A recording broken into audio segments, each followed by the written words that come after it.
No, this is exactly the type of cool girl New York City like image that I have. This is Lena. Welcome back to Obsessive Thoughts, and today I'm here with Jayne. What's your title that you'd like to be called? I guess I'd be the editor in chief. I grew up right outside of Philly. I'm a Philly girl at heart. I feel like if you're from Chicago, I mean, I've never been, but I imagine they have like similar vibes of like people feel very strongly about where they're from there, and it's 100%. it's also kind of like a little dilapidated and slept on. And that's why I relate to city kids because like you understand the loyalty to your city. So Bikini Grad School feels like a zine made for girls who archive their lives emotionally.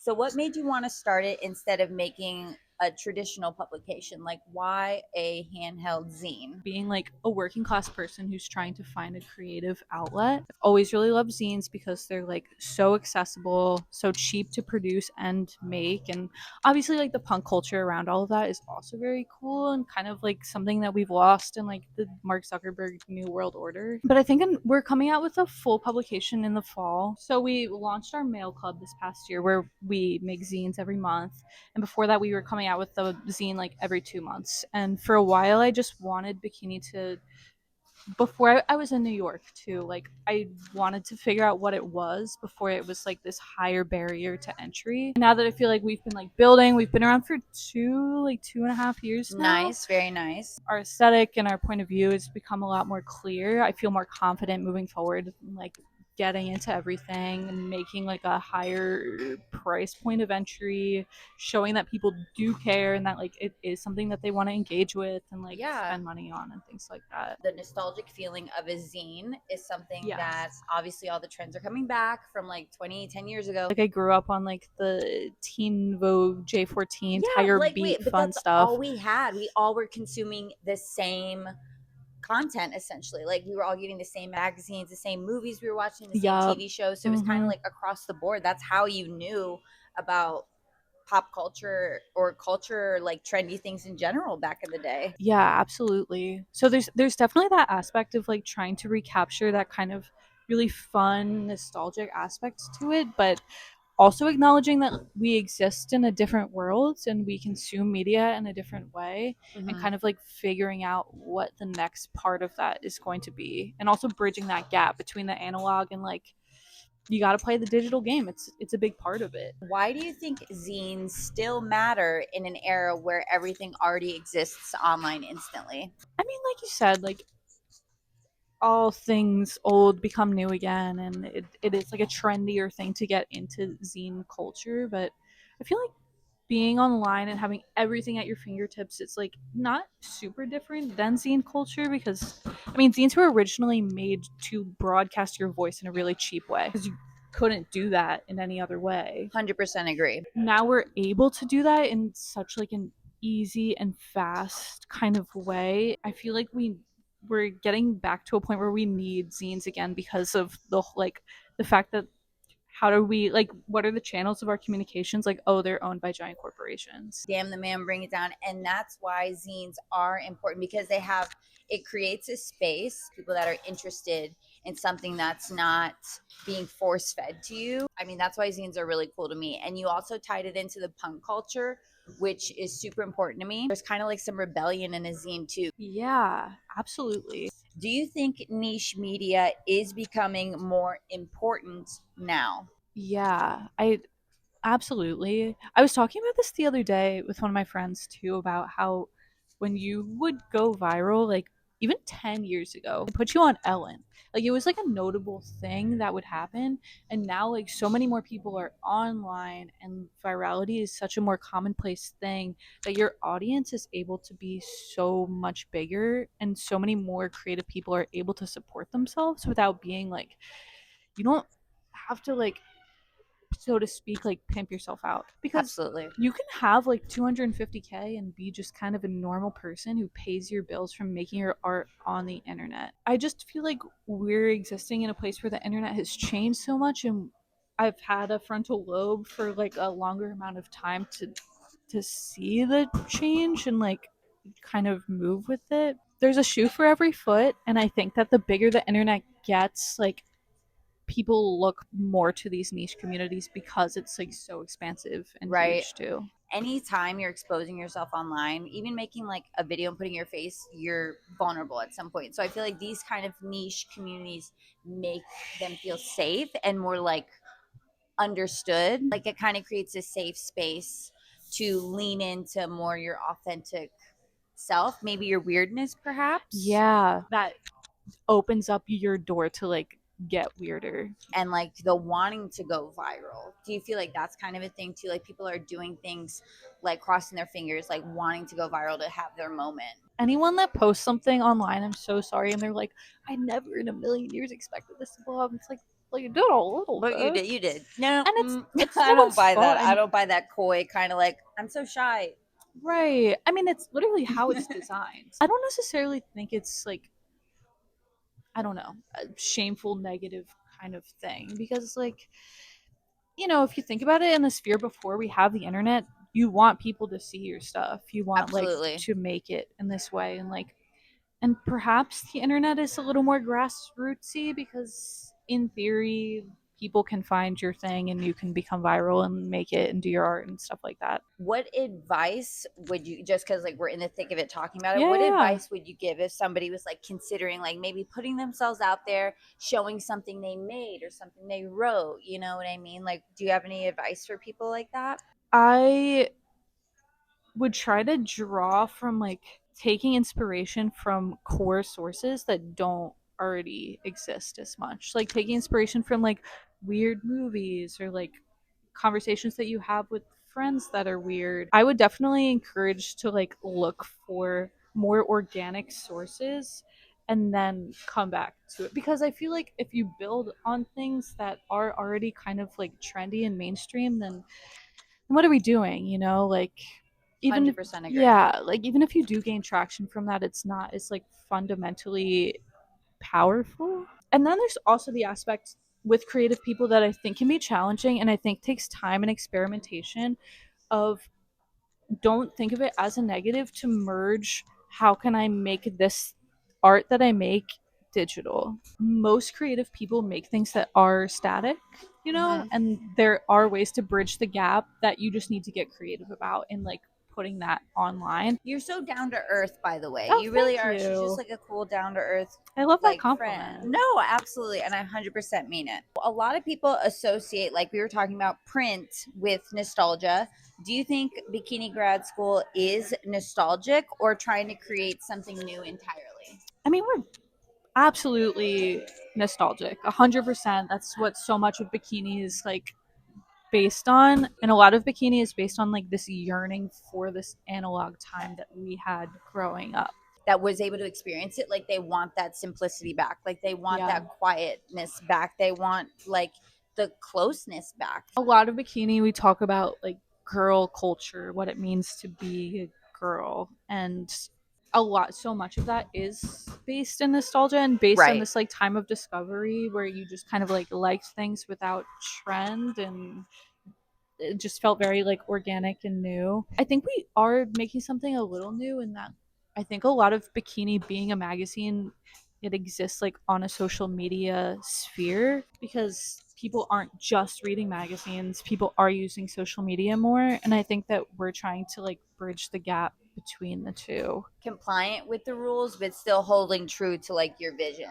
and trying to figure out how to move that into a different direction than what we're doing right now with, the hardcore consumption of it all online. What kind of submissions like interest you? I'm a hardcore English major at heart, so I really like what I really love with Bikini too is I think there's two parts to it. There's the nostalgia and then there's the having analytical and intellectual conversations about things that women are traditionally ridiculed for or it's not seen as like something worth talking about. I love seeing things like that. One of the contributors to Bikini, she's been with us for like 2 years, who's amazing. Her name's Rachel West and she lives in Alabama. She's a college student and she's been doing the series for us for a while where she like it's called Sleepover Flicks, and she goes into the movies that like women grew up with and like doing like an analytical deep dive of like the example of one of them would be like why are there so few movies about college that star women? And like, why is Legally Blonde like our only one? We get Legally Blonde, we get House Bunny, and Yeah. I know that that's like we're slowly but surely like moving that forward and changing that, but just her thesis was just like, why does it feel like women aren't at home in these spaces? Like, why wouldn't you think to make a movie like that, you know? So, has making the zine changed the way you observe people or culture in everyday life? Like, do you kind of look at it from a different lens now as an EIC? I moved to New York about a year ago, and that just has kind of changed so much for me. Obviously, like Right. tale of oldest time, and I have another job that I'm doing so I can do bikini, and that job makes me have a commute. I feel like that's been one of the best things for my creative practice, low Really? key. One, the hustle, and two, like you just have all of this time to either watch people or you're writing on the train, you're drawing. There's so much like weirdness and fashion inspiration like everywhere. Like you said, getting inspired by like authentic, real present day time life and like Yeah. people. I end up on public transit so much that you can't help but get inspired by other people. Absolutely. I mean, after this whole experience of living in New York City for even the summer, if anybody ever asks me, like, I really want to go to New York City, should I do it? I'll be like, yes. Are you considered Gen Z or not? I think you're right at the Yeah, cutoff. I'm right. I was born in 99. I think the cutoff's like 98. So I'm So a you could choose. exactly. I'm a zillennial. Who do you like lean more towards? I lean more Gen Z. Okay. My little brother, he's 20. God bless him. He's very cool, but he's also on. He be online. He thinks that like Hmm. some stuff that I do is cringe, but I also feel like my frontal lobe has developed enough to be like, cringe is awesome. And like, if you are doing cringe things and like standing on it, you have way more of an advantage. What's something about girl internet culture that people misunderstand completely? I feel like you would have a lot, like a really good inside look on this question. We can like go back to the point of the question of what it means to like be a girl on the internet and kind of like Absolutely. defining what it means to be feminine and like to talk about that online. I think a lot of it for me too is like the not feeling so angry slash ashamed to be a part of internet culture. Women be influencers and people hate women. Sorry, it's No, true. that's so true. And people often be hating women for like monetizing their lifestyles, and bikini is a little different than that because it's not so much lifestyle brand, but like a lot of it is me talking about stuff I do and doing things on the internet. So I think like most of the misunderstanding confusion would come from male audiences, but often like I feel like I've just come to a point with bikini where if men want to know about it, like if they drink the Kool-Aid, they drink the Kool-Aid, but it's not something I'm ever really going to try to like explain to people that don't get it. Yes. And that's what, now you got me started. What pisses me off is when specifically men will hate on women's content when it literally has nothing to do with them. No. Nobody was talking to you. This has nothing to do with you. And they're just coming in a fucking ball of hate. And they'll be like, oh, you're Yeah. ugly and stupid. And it's like, I'd be like, she, right. like, that wasn't even, she was singing a song. How can she be ugly and stupid for just, Yeah. you know what I mean? No, but like, it's true. And that's why I feel like publications like yours specifically are necessary. It's so funny. I feel like a lot of times when I meet men, sometimes I'll vibe assess and sometimes I won't even try. So, like, if I meet women, they're like, what do you do? I'm like, oh, I run an art magazine. But I meet men, I'm like, oh, I'm a nanny. I need to calm down. Like men and their, because there really has always been a power struggle. You know what I mean? So they Yeah. always want to say their opinions and give their advice. What is it with the unsolicited advice? No, it's They're like, let me always help you. And I'm like, but I right. didn't ask. Like, It's like, I'm I'm all okay over good. here. I never want to feel like I have to justify what I do or be embarrassed about 100% what I agree. do. That's why I started this hobby, right? Like, there are no rules.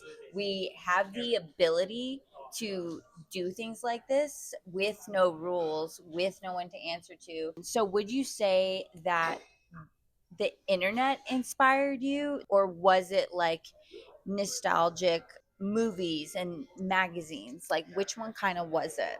there's the first for me there's the first wave of like girly magazines, which is like the Tiger Beat, the Teen Vogue, that Okay. are made by big Yes. corporations that Yes. kind of like we grew up with, we love, but also like aren't super kind to women. The body image Yes. stuff is yucky. And then there's this second wave of indie magazines that came out in like 2012, 2015. Yes. You have Rookie Mag, you have Petra Collins, you have Polyester Mag. God bless them. They're still going strong. They're Yes. amazing. Yes. Okay. And so Bikini kind of exists as like, along with like some other magazines that are doing a similar thing right now, like Oofy, Silly Little Projects, Ephemera, of just being this third wave of, it's not new to create like a girl magazine that like talks to girls in like a more down to earth kind of way and shows like a softer side of girls in like the Sophia Coppola, Petra Collins kind of Yeah. way. What makes us different from the second wave, I think,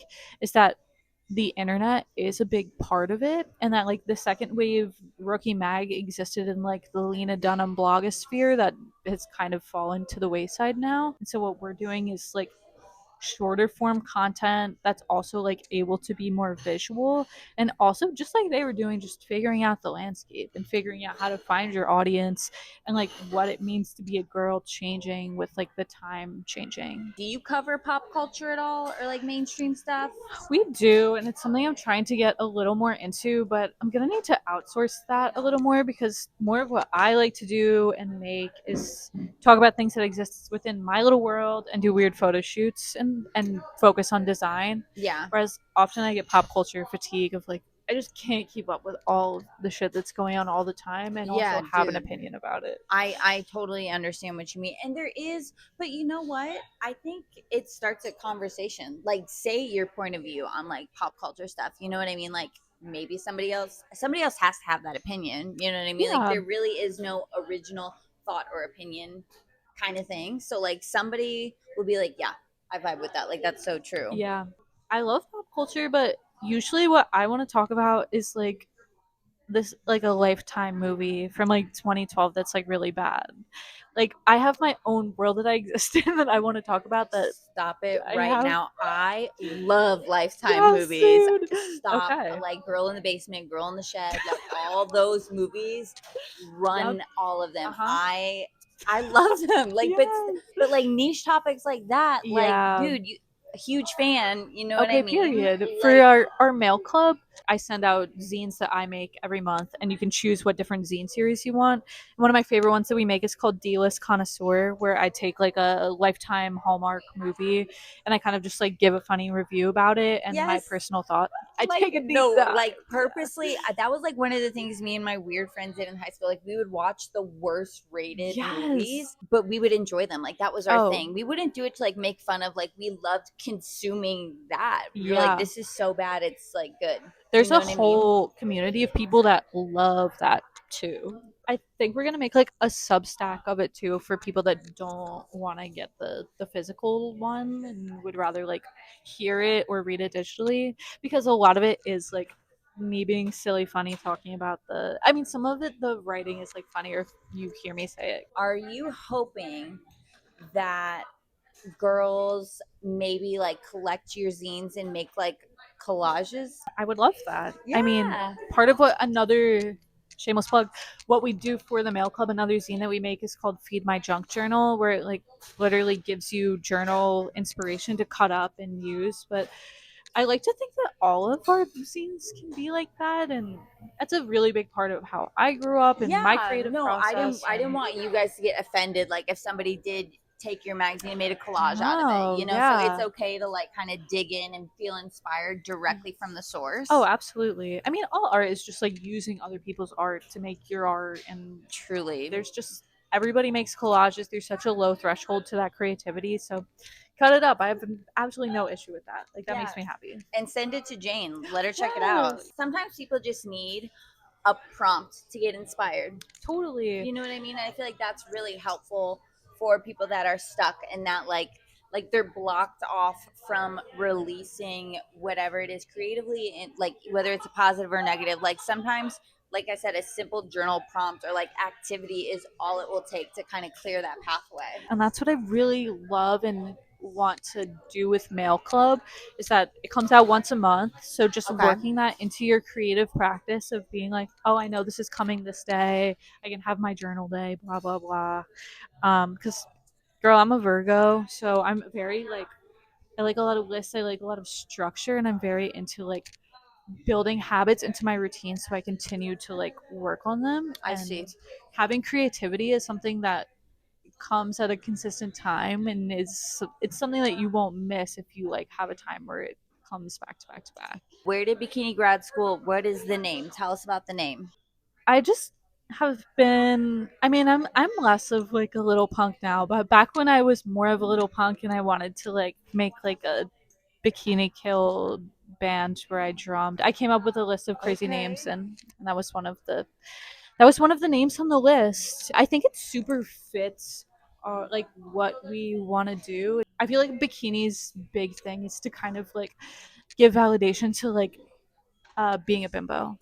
Being a Okay. bimbo doesn't mean that you're dumb, and it's camp and Yes, it's so Addison it's Rae and yes. it's Okay, really, so I'm getting that punk energy just from that first sentence you said. well, obviously there's that route to Bikini Kill because like they're again the sacred text, the OG zine girls doing their thing. Okay. And something I really love about them that I want to build with Bikini eventually is how like not just the zines, not just the music, but like they got involved in their community and they're like protesting and they're making Love that. self-defense classes in their neighborhood, and like they exist as like a whole entity instead of just a zine. I feel like it's just like giving validation, giving voice to like bimborific girly things, and like yes, it can be silly fun, it can mean nothing, but like it's something worthy of respect, and it's also silly, and it's every single time people are like, oh, what's it called?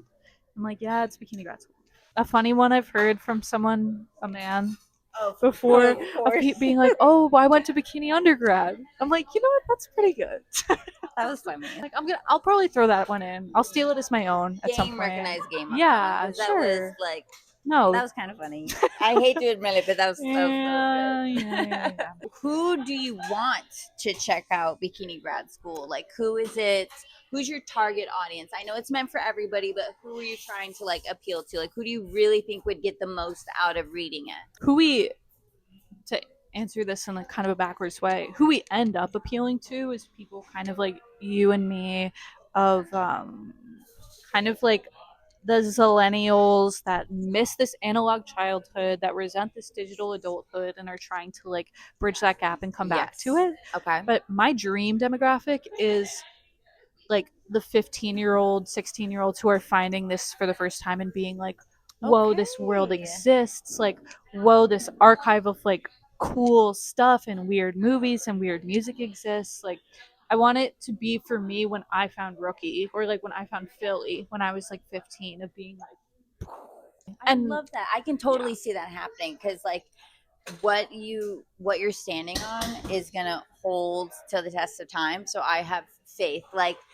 and plus that 15-year-old is gonna be so cool if she picks up like your magazine, because those earlier day stuff really are like you hold on to it and you're like, no, yeah, I have reasons why I'm cool, and you pull out, your little Rolodex and you give credits where credit's due. absolutely, dude. Most overused aesthetic online right now.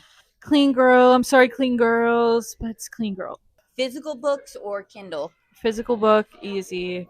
Best city for girl culture? Oh, I want to say New York, but Philadelphia, girl. Chicago and Philly, they're both kind of cool. You're Yeah, right. We're both cool girls because of where we absolutely. grew up. Yes. What makes someone interesting now? Having real and bad teeth and niche movie recommendations. You're so right. I No, hate a veneer. I'm sorry. I'm sorry. I hate the white bricks in the mouth of Love Island of it all. It drives me nuts. you're so. They all look the same. You Yeah. all look so. Like everybody looks the same, and I don't like that. I don't like when everybody Yeah. looks the same. So I No, I agree. A know. little unique snaggletooth is fun. It's true. I want to see the yellow cigarette teeth of yore. And he used to be the Show me baddest you're a bitch smoker. ever. Absolutely. In the 80s, you could just have wacky ass teeth. Meryl Streep did. She Mm-hmm. was she was the mama on the scene. Bring back having bad teeth. And one niche movie recommendation. I'll go first if you want. Oh, absolutely. Okay, my favorite movie of all time, number one, is SLC Punk. Oh my gosh, with what's his name? Sexy from Uh, Scream. Something Matthew Lillard. Lillard. Yup. Yeah, yes, yes. Okay. Have you I seen it? haven't seen it, but I've been wanting to watch it. You're gonna love that movie. Okay, It's period. so like it's a coming of age late '90s movie. It's so good. And what do you have for Yes. me? I'm gonna throw a Matthew Lillard right back to you, Okay. and I'm gonna say Serial Mom. Okay. It's like a quirky horror movie from the 90s with Matthew Lillard. It's John Waters, and it's just like really like dirty and stupid and awesome. It's just really fun.